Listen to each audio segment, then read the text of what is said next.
in YouTube land. This is Digital Wandering. First off, I just want to wish everyone a happy new year. Just wanted to start the year off right with a new video. So, what we want to talk about today is something that I forgot about this, even though I actually purchased this product about 10 years ago, almost 11 years ago now. And it is something that it's just totally strange compared to your current experience with Mac. And this is the Mac box set 10.6.3. This is for Mac OS 10.6 Snow Leopard. And this is a software bundle that I purchased in 2010. And so much has changed since then. And I actually forgot about this to a large degree. I did remember buying a portion of the bundle, but I found the actual box. I still have the box, and I had the original receipt still, email receipt. So, and I got this directly from Apple. And what this includes is Snow Leopard, the OS, iLife, and we'll go over some of these things, what they are, and iWork. Some of you may already know what some of these things are or what they are composed of.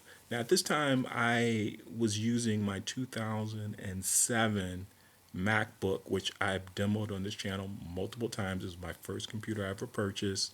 It was running Leopard 10.5, and in 2009, Apple released Mac OS Snow Leopard.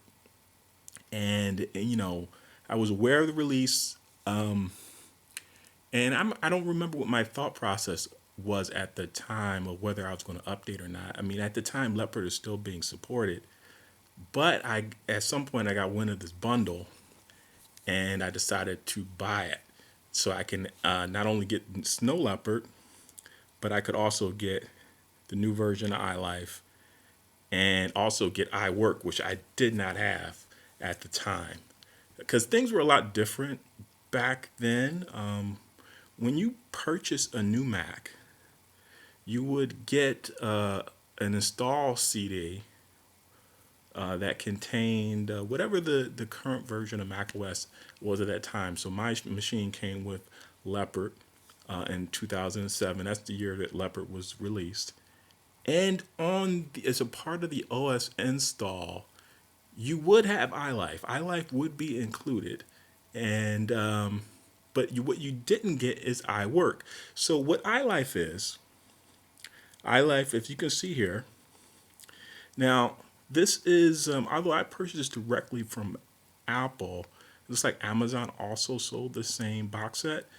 So this Amazon page, you can still find it on the internet. Go to a search engine, put in the Max box set as a keyword, and you'll find this in the search results.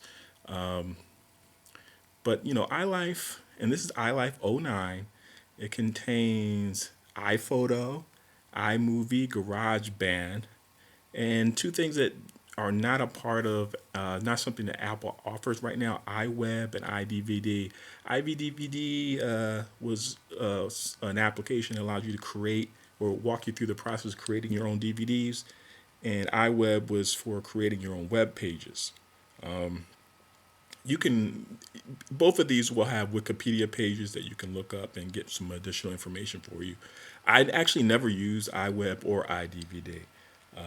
They were not included, I think, in future releases of the OS. So after this is probably the last box set they were included. Now, as I mentioned, iLife was included with my new machine when I purchased it in 2007. iWork was something different. You had to activate it. iWork is the word processing suite that you use on Mac computers. So it still includes Pages, Numbers, Keynote, and you had to pay for that. Although iLife was the version of iLife that was current, was included on your computer, iWork with a separate activation. So in order to do word processing, you had to pay for that. Just the same as on Windows right now, where you have to set up what is that called? Word 365 or whatever it's called. It was just like that with Mac. Um, they used to charge you for a lot of things back in the day. They used to also charge you for what's the movie playing thing? I'm using it right now for the screen recording. QuickTime. QuickTime. You used to get a plain QuickTime, which came free, and then they had QuickTime Pro. So plain QuickTime was just the video player, but all the extra features of the video player offers was like a pro feature. You had to pay for that. And this whole box set that I purchased, speaking of paying for things, this cost $169. $169 for this box set, $185 with tax. All this right now you get for free. You get the OS for free, you get iLife for free, and iWork are free. But at this time, slightly over 10 years ago, it cost $169 for this bundle. Now that's it's I breaking down the bundle was kind of interesting. Um, since I purchased it as a bundle, I didn't know really the breakdown, especially not today in 2021. But I had to look it up, and apparently for Snow Leopard, the OS for a single user license, Apple's only charging $29 for it. So that was pretty cheap. Um, the software iLife and iWork bundles were actually pretty expensive. The OS was the cheapest part of the bundle. Um, it's $29. iLife '09, just looking on Wikipedia, was $79. I mean, more than double what the OS was charged.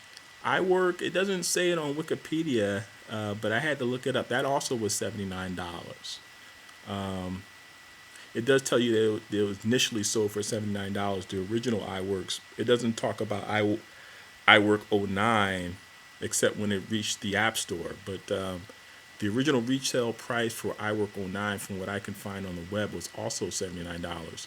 So everything all together, if you paid for it individually, it was like $187, where it's $169 if you chose the bundle. So it was a bit of a deal, not a huge deal. So it was a deal to get the bundle. But it just shows you how different things were back in the day. Also, it also shows you how, I mean, you only can judge things by your current situation. So people now are used to getting these things for free, so that's how they judge the experience.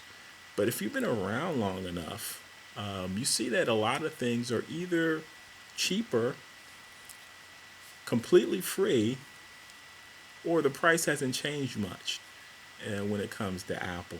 I mean, if you look at the prices of the things they were charging for in the '90s, I mean, the prices were incredible. For the computers at the time, they were charging many thousands of dollars for these computers. And my 2007 MacBook, the plastic MacBook, the cheapest one you could buy from Apple, was about $1,000. And now, let's just go to Apple right now, apple.com. And if I'm not mistaken, the cheapest Mac you can get, which would be like the MacBook Air. Okay, let's see. Let's just uh, let's just price that here. And actually, I think this is about the same price. So the price hasn't really budged. Hopefully, this will come up here. Let's just see here. Yeah, price hasn't budged for the cheapest Mac. This is the same price I paid in 2007. So yeah, I mean, people talk about the Apple tax a lot, and $1,000 is $1,000. there's a lot of things you can do with $1,000 13 years ago or today. And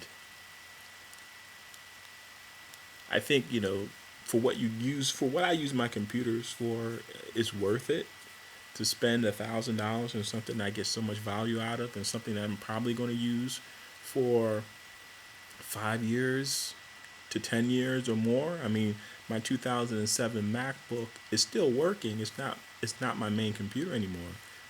But for $1,000, and it's going on 14 years later, I mean, is massively worth it.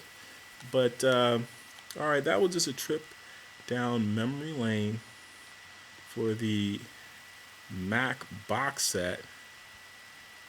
Just sharing with you some of those Apple memories. This is Digital Wandering signing off.